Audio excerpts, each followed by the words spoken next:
pa natin panalangin natin na pati natangak nila ang buhay ng asawa. Ako isama nila ay lalong magiging matatag at makapilong. Kaya sigurado na ngayon. Dahil ang kasal sa punong lungsod ay legal at mabisa. Jonas, bukal ba sa iyong kalooban ang iyong pagparito o makaisa dibdib si Jonalyn na iyong pagmamahalin at paglilingkuran habang buhay? Kung naman Jonalyn, bukal ba sa iyong kalooban ang iyong pagparito upang makaisa dibdib si Jonas na iyong pagmamahalin at paglilingkuran habang buhay? Kaya pang dalawa ay tunay na nagmamahal. Jonalyn,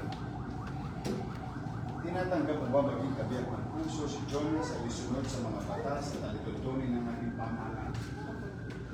Handa mo ba siyang mahalin at paglingkuran habang buhay bilang asawa? O naman Jonas, tinatanggap mo ba maging kabiyak ng puso si Jonalyn na isunod sa mga batas at alituntunin ng ating pamahalaan? Handa mo ba ibigay sa kanya bilang asawa? Paglilingkuran mo ba siya at ang magiging mga anak? Gagawin natin ang pagsusuot ng sisig. Maunang kaliwanasan. At sumunod sa akin.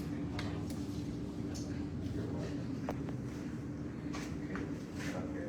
Jonalyn, kailan mo hindi kita pagtataksin?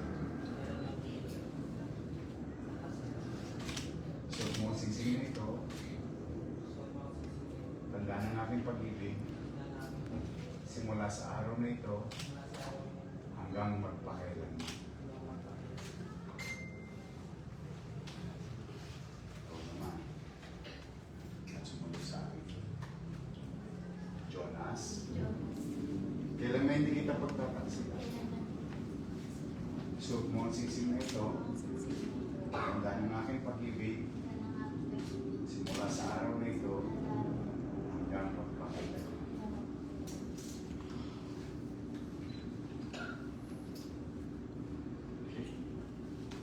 Nanya, ano ba yung lahat?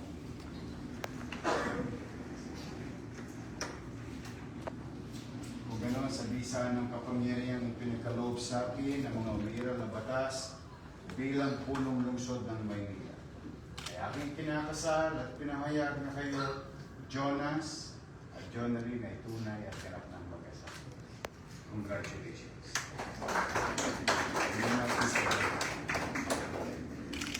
Yun, ano? Mapo kayo.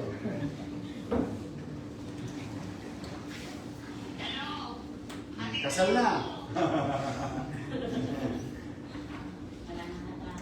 Wala na. Baby niya. Okay.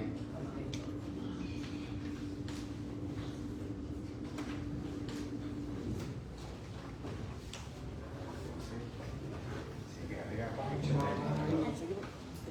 Tapos with your parents. Tapos ninang-ninang.